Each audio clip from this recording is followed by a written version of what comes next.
Andy Mackin, CEO of Mackin Talent. You're very welcome to this week's podcast. Thanks very much, Rian. Pleasure to be here. Yeah, delighted to have you. Look, as with all the other podcasts I do, I want to go back a couple of chapters and begin right where you grew up in Dundalk. From my research, didn't do your leaving, sir. I can't remember if you're the eldest or youngest of 8, and you helped make money to feed your family as well. I'm curious to know, with all that in mind, and you can correct me whether you were the youngest or eldest, what was your favorite part of growing up in Dundalk? Well, I was the eldest of 8. Unfortunately, I wouldn't mind having a few years back now, Rian. um, that's a good question, actually. I was a happy enough kind of child anyway. I played soccer from morning, noon, and night. There's the old kind of cliche: you were kind of dragged in for your lunch, back out for dinner, or back out and then dragged back into your dinner and back out again if you could. So I would say probably my kind of early teenage years were probably the happiest time, just playing ball and hanging around and doing the things normal kids didn't. As I said before, like back in the day, I hate using that saying, but it was kind of, that was the thing done then, you know. You mentioned playing ball. I know that you had a trial over in Turkey. Curious to know, when we rewind the clock to 8, 10, 12, 14-year-old Andy, what team was he imagining he was playing for when he scored a goal and celebrated? Probably Leeds United. I'm still a Leeds United fan for my sins. But I'm more locally. Dundalk would have been my hometown. I mean, I'm a big, huge League of Ireland fan, and I would be a League of Ireland fan first before the Premier League. But probably Dundalk or Leeds, one or the other. So you're a season ticket holder for Dundalk. Nice. I am indeed. Even when I can't get there, I still buy the season ticket. Awesome. You spent some time living in the UK. I can see that you also spoke Italian in the past and potentially can still speak some of it. Let's pretend COVID doesn't exist, or when COVID disappears, what's the first country you're going to go and travel to? Probably Italy or France, one or the other. Back to Lido di Eslo, which is a place we go to regularly for holidays. It's up in the northeast coast, just a half an hour outside Venice. Or Paris, if it's myself and my wife, just to do a bit of people watching on the Champs-Elysees, have a coffee or a tea. Maybe That the sounds two first blissful. ones anyway. Yeah, It amazing. does, doesn't it? Yeah, it certainly does. Well, I was interesting to see whether you picked the US as well, because I know you've got offices all across the world, and through my research, you opened the US office last year, or the year before. I'm sure you'll want to go there as well. Again, more research on you. Your favorite quote, and you may have changed your mind since then, is "Don't promise what you can't deliver, but deliver what you promise." How do you Yeah. interpret that? Just don't ever overextend yourself, like to a point whereby you're offering something that you can't deliver on. Because your reputation is everything. I think I've said it before in a number of podcasts that I did over the years, that you're only as good as your last job. Mm-hmm. And in Ireland, people will tell plenty of people you've done a bad job before they tell plenty of people you've done a good job. Kind of the company philosophy is built around that as well. So we will only tell people that this is what we can deliver on, and what we can deliver on, we will deliver really well. Yeah. And I do want to get into Mackin Talent and all that happens around there. But before we get to Mackin Talent, you spent some time in the Irish Navy, 21 years, if I'm correct. What were your Yep. top lessons for dealing with people? I know you've spoken about this before, which is why I'm asking the question. Yeah, well, never judge a book by its cover would be the key one, because if you pick up on people's opinion of other people, you never really understand the person yourself. So I would be a big advocate for never judge a book by its cover. Get to know the person first before you make any judgments or snap calls. Get on with people. I mean, try and find ways to get on with people. It was very prevalent in the Navy Rean when you'd be like 200 miles off the west coast. You can't hold a grudge with anybody. Like, you have to get on with these people. You're out there for 3 or 4 weeks at a time, so there's no point in holding grudges. As I said many times before, if you're out in the boats, or boarding trawlers, and you went into the water, you're potentially looking for a guy that you might have had a run-in with to pull you out of the water. So, I mean, that's for me. I mean, I mentioned it before about the experience I had in the hotel when I was in the UK. Like, just working with people and understanding the customers and understanding people in different parts of the organization within the hotel, that was pivotal for me, especially when I brought it into the Navy, because it just allows you to judge people and have a look and like I said, not make snap judgments about people. Get them to know them yourself, and then you make your own assumptions after that. Well, for those who aren't aware of that story, do you mind taking 30, 60 seconds to talk about the hotel story? Yeah, well, it's like I went over to Turkey in the south of England for a soccer trial when I was 18, and it didn't work out. We were there for about 4 to 6 weeks. Pardon me, and it was a case of there was nothing in the dock at the time, so there was no point in going back over and try and look for a job because there literally was very few opportunities there. And I wasn't really qualified for anything, obviously, because as you mentioned and alluded to earlier on, I had left before I completed my leaving cert just to help out with the family at home because my dad at the time wasn't working full time. So I got an opportunity. One of the guys that I was actually on the trial but knew one of the owners of the hotel, one of the managers, and said, look, they're actually looking for people that are going to be recruiting shortly. So I put my name down. I got called up, and they trained me in as a silver service waiter. So I worked in the restaurants there, both the front restaurant, the bar, and the main restaurant. And I was there for probably 9-10 months until I actually got that second call with the Navy to go back. But it was an interesting time because that was my first kind of real introduction to working with people or working with the public. And working with different characters from all walks of life, so you kind of have to learn fast. You learn on your feet very quickly how to treat people, and ultimately, for me, I just want to be treated like I expect to be treated myself. Like you treat other people that way. So that's my philosophy in that. In other interviews, when you mention the Navy, you talk about a John Wayne movie. I'm wondering, did that have any influence or inspiration into you actually applying to be part of the Navy? Oh, I would definitely think so, because I remember as a young boy watching that movie, and I was like, wouldn't that be a really cool thing to do? It just like, it was a perfect moment, and I obviously I'd watched the whole movie, but that was just the end of it. And it probably just lodged in my brain, and then obviously resurrected kind of 6-7 years later, when the advertisements came up for the Defence Forces recruiting for the Navy. So I just thought it might be a good and kind of cool thing to do. There was nobody in our family ever in the Naval Service, or there was no naval background on either side, my mother or my father. So I was the first mariner, as they say. But yeah, I definitely think the movie had an influence. Yeah. Yeah, it is very cool. Something else you've said as well is that you would recommend for someone who's not sure what they want to do, that they should, I think it was 5 years, but that's because of contracts. They should go into the Navy or the Irish Army for a period of time to kind of, I'm guessing, understand themselves and their values.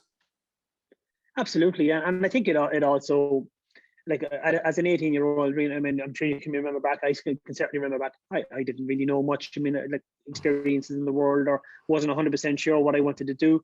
And definitely it kind of grounds you. It gives you a bit of self-discipline. It's drilled into you. And I think that's invaluable. I've definitely seen the importance of it later on in my career, to have that discipline and to have that kind of respect for yourself as well, which I think is lacking in a lot of young people these days. I mean, they look at the world completely different than we probably do. But I think just for yourself, that element of self-discipline is huge, and that's definitely instilled in the military. So I think, I mean, if you're coming out of the Defence Forces at 23, your career in your actual career is really only starting then anyway. But you've just put 5 fantastic years behind you. It's got a great foundation and a building block for any young male or female that really isn't sure what they want to do. Plus, it opens up opportunities for you as well. Yeah, Leeds United, the Army, Dundalk FC. We rewind to 8-year-old Andy. What was your dream job as an 8-year-old? Oh, as a professional footballer, probably. For Leeds United. It was the one dream. Yeah, for Leeds United, absolutely. Yeah, I'd have been happy probably just running the pitch in Oriel as well at that stage. But I think that was the one kind of big dream every kind of child around my age had at that stage. Yeah, probably a professional footballer. Yeah, I can see that football springs up many times throughout your life. Doing a search on your social profiles, you sponsor Blarney United. You are the Tommy Johnson Cup winners in 1994. So curious to know, what's one thing that a lot of people might not know about you that you're into? I speak a little bit of Italian. I like to read. I like to keep in shape. I run a lot. No, nothing. I'm your ordinary Joe Soap. I think Rian and loads of ways. I just try to keep in shape and keep the old cobwebs off the ticker. Nice. 2020 EY Entrepreneur of the Year finalist. For anyone considering putting themselves forward for the award, can you speak to them as to, what are some of the benefits? Why should they? What should they look out for, having been through it? Yeah, it was an unusual program, obviously, because we did it mostly virtual.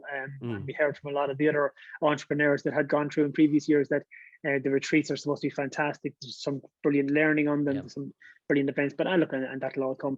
I think for me as an individual and for the company, the profile it gives your company, it's like that rubber stamp, the verification process, the external kind of third party eye coming in and saying this is a top quality company. I think for us that was, and for me personally, that was huge.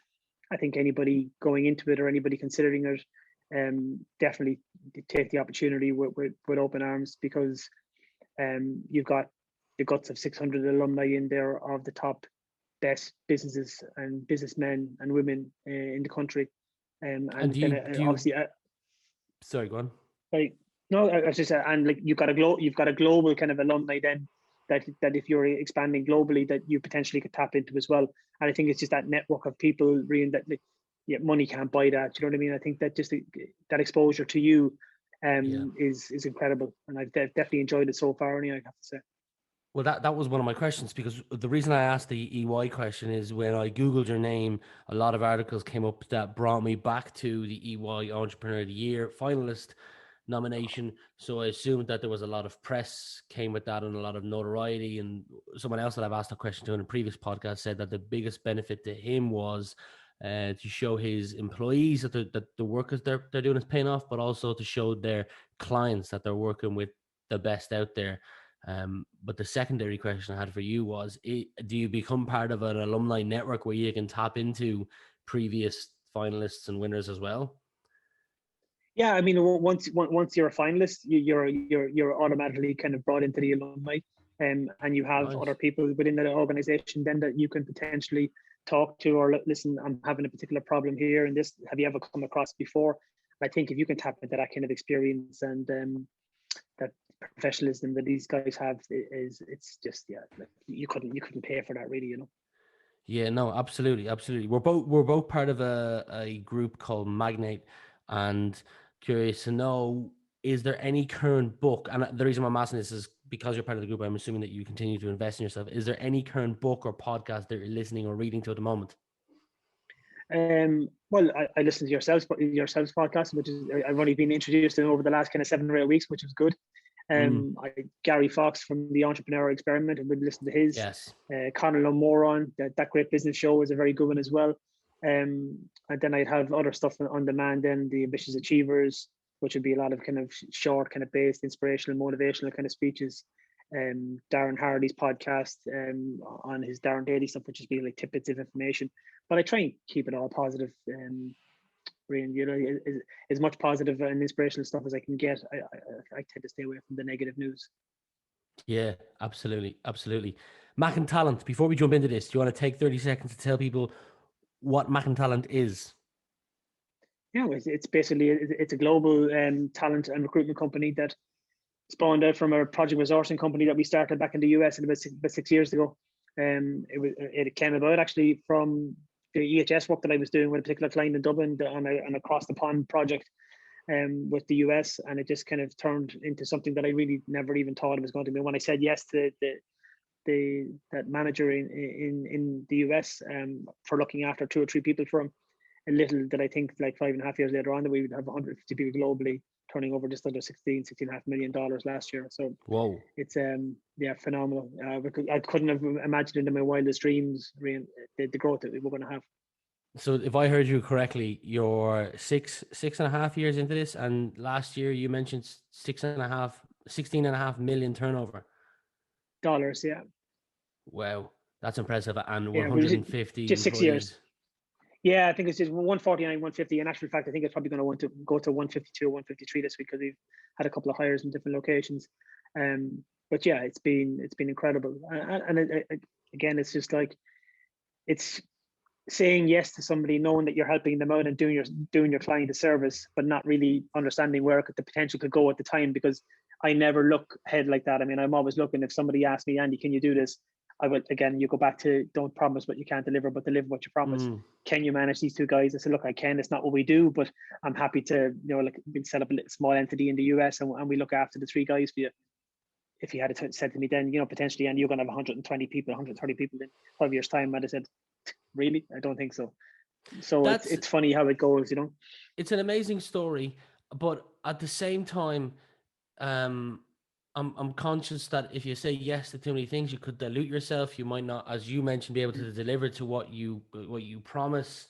So how did you make sure that while also saying yes to things that you could continue to deliver? Because you've obviously delivered with a $16.5 million turnover last year in your 6th year. How do you make sure you don't dilute or take on too many tasks or burn out? Yeah, well, that's a good question. So for me, at that time when we took the decision to help out Steve, it was a case of I was only looking after 3 people, so that was going to have a huge impact on the health and safety business. But then subsequently, as the kind of year and a half, 2 years went on, we went from 3 to 6, and then from 6 to 11. And then it was a case of, okay, we have to split these now 2 organizations and get either get real on the Mackin talent side and get all the structure and everything in place for the EHS so that it continues to roll. And that's ultimately what we did. It was a case of we had to split the 2, because then you go into that whole area where you are diluting potentially the service that you're trying to deliver for your clients, or you're pulling at different strings at different times that it's not going to be conducive to a really good product that you're trying to give. So we made the decision, split the company, get up our Mackin talent side of the business, and then put the structure in place for that. So then we're delivering on 2 separate goals, only promising what we can deliver for those respective companies. So that's how we did that. And what do you think? You've achieved great success in a short period of time. What do you think is the key to constantly being able to deliver on what you promise? I spoke to Paddy Finn from Viotus last week, and one of the things that he said, because his market is there's a lot of players in his market, and I can imagine you're the same. He said, and the answer still kind of floats around in my head and I'm unsure about it, is that he just outworks everyone in terms of the hours he puts in. He puts in 18 to 20 hours days, 6 days a week. Like, as I said, that's still kind of wrapping around in my head, slightly confused by it, because I don't know if the answer is just work longer hours. I'm sure he had a bigger meaning to that. Same question to you. What do you think has led to such rapid success? Well, I would think, like, I would agree with Paddy to a certain extent. I mean, definitely work ethic does come into it. Yeah, absolutely. Yeah, I mean, at the start, I definitely probably was doing 14, 16, 18 hours myself. But eventually, like, if you keep doing that, I mean, it's like burning the candle at both ends. You're gonna burn yourself out.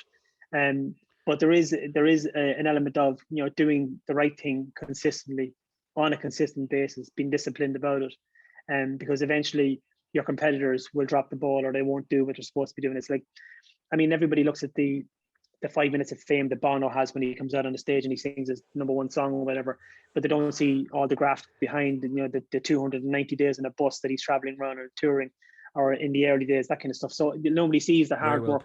So, like, nobody sees me getting up at 4:30 or 5 o'clock in the morning and meditating for 20 minutes, reading my book for half an hour, going for my 3 to 5K run, whatever it may be.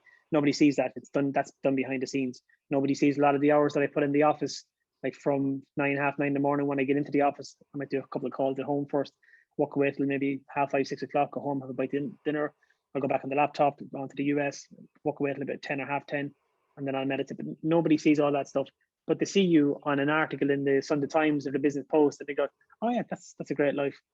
But, like, I'm doing all the mundane stuff every day, Monday to Friday, probably half day on a Saturday, if not a little bit more, every single week, every single month, every single year. And I think that's where I would link back to Paddy's point. I mean, it's the consistency, just being consistent on a regular basis. And it's the old, the rabbit and the tortoise. I mean, if you're consistent over time, the hare will win the race, or the rabbit or the tortoise will win the race every time. Yeah, I guess my point that I was making with Paddy, and I love the interview, great guy, is not and he's achieved success, but it wasn't just down to the 18 hours a day he put in. Anyone can work for 18 hours a day. It's making sure you do the right things. So the second question to you is, I call it a cookbook, where I have a list of kind of must do daily things that I do every single day to keep my pipeline healthy, bring me closer to my short, medium, and long-term goals. Do you have one of those? It might not be called a Yeah. cookbook in your world. And if so, what's in your daily cookbook? It could be anything. I mean, it could be literally, it could be one project that I have to work on for 3 or 4 hours of the day. It could be a bit of research involved in that. It would be complete that at all costs. And if it's not done in the day, I come back and it's the following morning and I finish it, put it away, it's done, and then I move on to my next thing. The next thing could be 2 or 3 small items that might take me half an hour, 45 minutes to do. But I have a planning sheet that I use on a Sunday. I have four boxes. The first box is absolutely priority, has to be completed this week. The second box is, yeah, look, it's important, but not as important as box 1. And 3 and 4 are just down the priority list. Technically, usually anything in 4 never really makes it on to 3, 2, or 1 because they're not that important in the first place if they're down that far. And I just try and do that on a consistent basis every week then, Rian. So it's, yeah, I can see what Paddy's doing. Like, it's just like, be consistent, but it's back to be consistent. Do what you have to do all the mundane stuff that a lot of people just don't like doing, but you have to do. Agreed. Being gutsy 5 minutes at a time is what someone told me. You being gutsy 5 minutes at a time, 6 times a day is what they call their secret to success. Yeah. You said in another interview that you try to take an hour lunch every day, but at minimum you take 30 minutes. Why is that so important to you? Because I think if you don't, you're not replenishing the body, number one, with a bit of nutrients to keep you going for the afternoon. And again, like we all have done no lunch on a day, and I'm guilty of that myself. But by and large, I think that catches up to you as well. If you're trying to live a healthy lifestyle, you're going to have a healthy body, and if you've got a healthy body, you've got a healthy mind. If you've got a healthy mind, you've got a good business going, because they're all interlinked to give you the final product, which is you as an individual. So if you're going to be cutting corners and eating crap food and not taking a proper lunch, not sleeping proper, not looking after yourself, okay, it's not going to make a difference this week or next week or next month or in 6 months' time, but it will make a difference in a year or 2 years' time when you're high blood pressure, potentially heart problems, stress. So it's a combination of a lot of things. But I would try it at a minimum. I had 45 minutes today, Rian, you'll be happy to know. Excellent. But Excellent. I try minimum to have at least 30 minutes for lunch. It's just the recent breed as well, No, I'm in complete agreement with you on this. If I backtrack to early November last year, lockdown had me drinking more than I would usually drink. Wasn't exercising anymore. My sleep was off, and everything was kind of off. And one thing impacted another thing, and I started working with a coach who the first priority was to get my sleep back on track, circadian rhythm in order. Then get the right nutritions, and we one thing at a time. Now my sleep is on track, and I leave the office. I'm a 12-minute walk from my apartment. I leave the office, 12-minute walk, listen to a podcast, go home for lunch, and come back. And I can see the difference from, as I've kept a diary, from October, November, Rian, to February, March, Rian, is completely wildly different in just terms of more productive, higher levels of energy in the morning, last longer throughout the day. So I'm in a complete agreement. I don't see many people speak about the importance of taking time in the day to kind of replenish or restock your energy levels. So it made me smile when I heard that, because there's a lot of talk around this hustle culture. And again, it brings back to there's nothing wrong with working 18, 16 hours a days at the start. I've done it. I'll continue to do it. It's making sure that you're smart about what you do as well at the same time. You've expanded globally. You mentioned you'll hit over 150 employees this week, if not 152. So you're continuing to hire. I went onto your company LinkedIn page and I saw the number of people you're hiring as well. You're in not just different countries, but different continents. What are the plans for the next 5 to 10 years? Is it just explosive growth, continue to hire, continue to open up offices in new countries? I know it was Connecticut you opened an office in last year. Oh yeah, we opened 5 offices in the US last year. Connecticut was the last one in June or July. So we opened offices in Portland, Oregon, Austin, Texas, Charlotte and Raleigh in North Carolina, Pittsburgh in Pennsylvania, and Hartford, Connecticut last year. That's So the impressive. plans for this year, the plans for this year is to open an office in Singapore. We're hoping that that'll be open in the next kind of 4 to 6 weeks. Potentially looking at opening an office in Sydney towards the end of the year. That will really depend on 1 or 2 global projects that we're working on now with a particular client that is looking to expand, and they've asked us that could be potentially support them if they do expand. So we'll see how that goes. And we probably open an office in Colorado, Denver, Colorado this year as well. So just 2 offices this year, I think, potentially 3. You talk about all these offices and hats off, kudos to you that you're opening, but the world's gone virtual. I can only make the assumption that you're opening these offices so there's people able to work the hours that you are outside of the office. What other advantages are there, speak to the audience here, of opening offices in other countries, considering that now the world has gone virtual? Well, I think when I say offices now, Rian, like we've had nobody, well, bar, say Portland and Austin, we had no boots on the ground in the other 3 offices.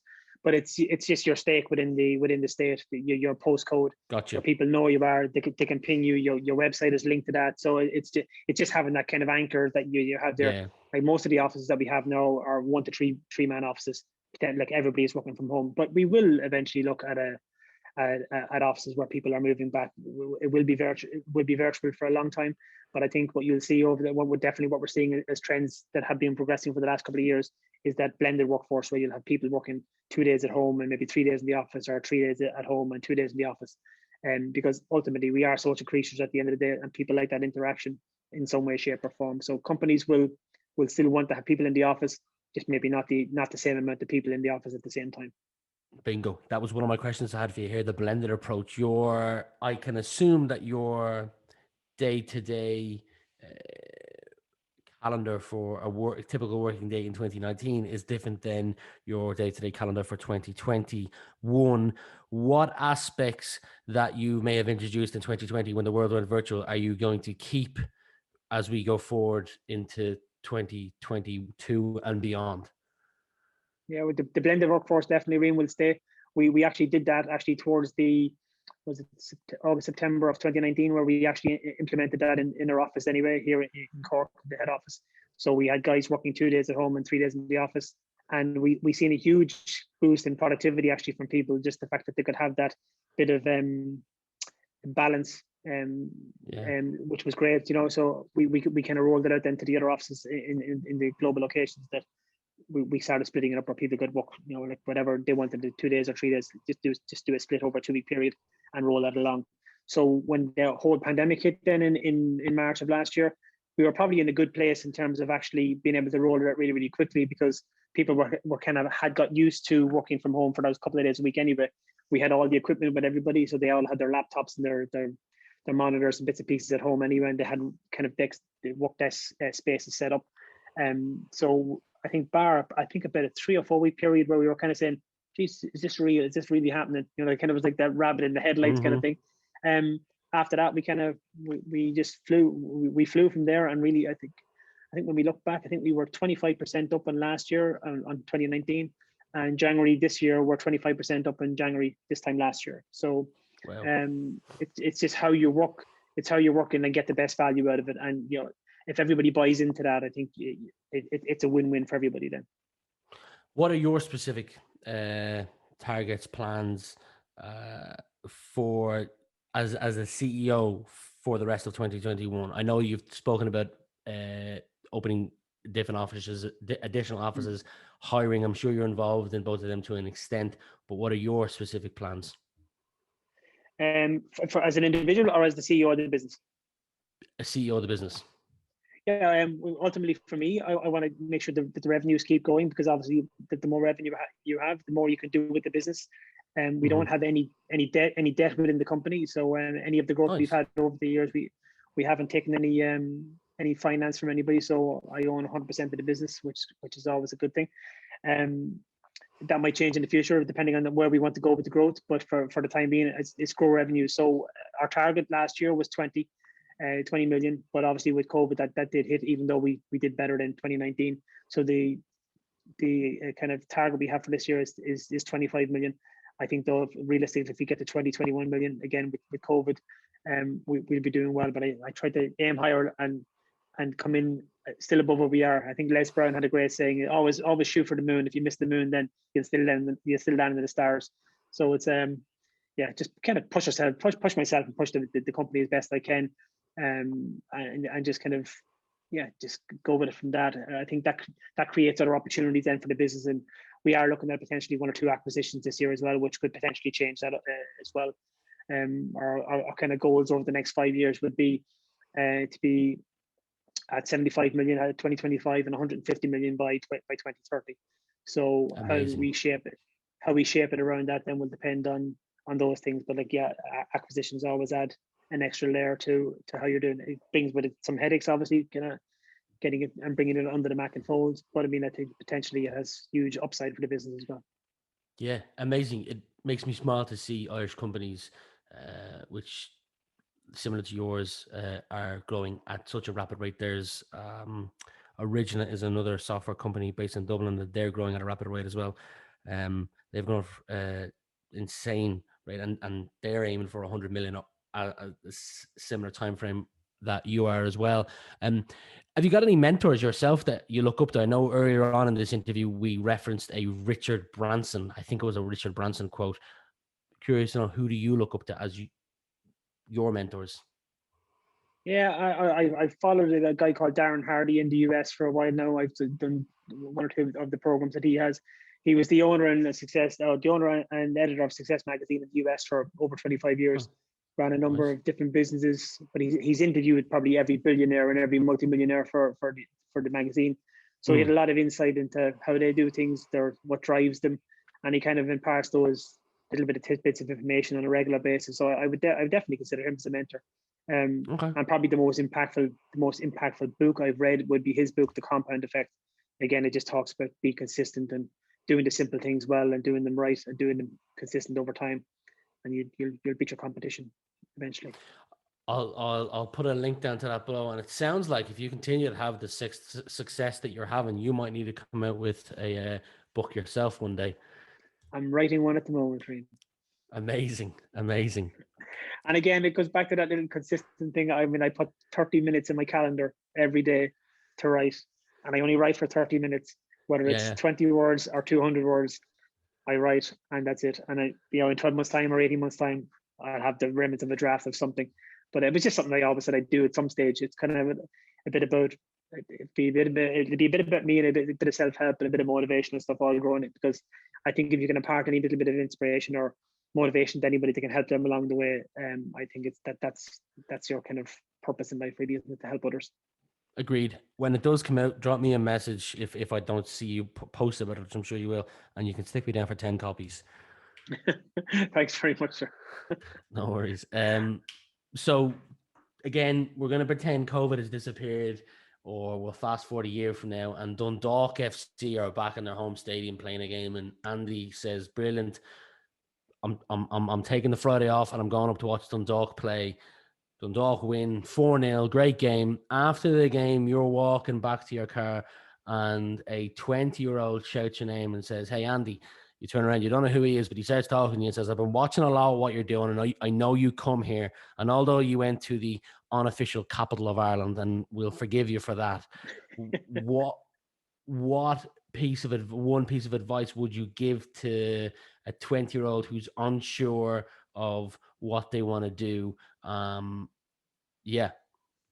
I suppose I'll leave it as open as that. As open as that. Yeah, I think if you're meeting an individual, Rian, that doesn't really know what he wants to do, I would definitely offer some time to maybe sit down and have a chat with them and just explore that with them, because I think you could have a really positive impact on somebody. If somebody has a business idea or something, I would say, look, just start the business. Like, don't just believe in yourself. Like, don't let the naysayers drag you down, because ultimately, and I always said it before, I mean, your loved ones are probably the closest people to you, but probably the most critical of you making any success of yourself, because they say, "Jesus, you're taking an awful risk, don't be doing that." But I mean, if you don't believe in yourself, you'll never do anything, and it's like I said before, I mean, it's the it's as cans will do's. all these things. If you take too much heed, you'll just never start a business, or you'll never do what you want to do, or never follow your dream. So just believe in yourself. I think that's if I could say to any young fella or any young girl who's thinking about or unsure, believe in yourself. If you have that little still small voice that comes to you every now and then, and it's saying this is what you should be doing, you lean into that and then just go with it and just believe in it. Awesome advice. I also hope that in 18 months' time from now that Dundalk do win 4-0, whoever they are playing. But we'll leave it there. Andy Mackin, CEO of Mackin Talent. Thank you very much for being my guest today. It's an absolute pleasure, and thanks very much for having me.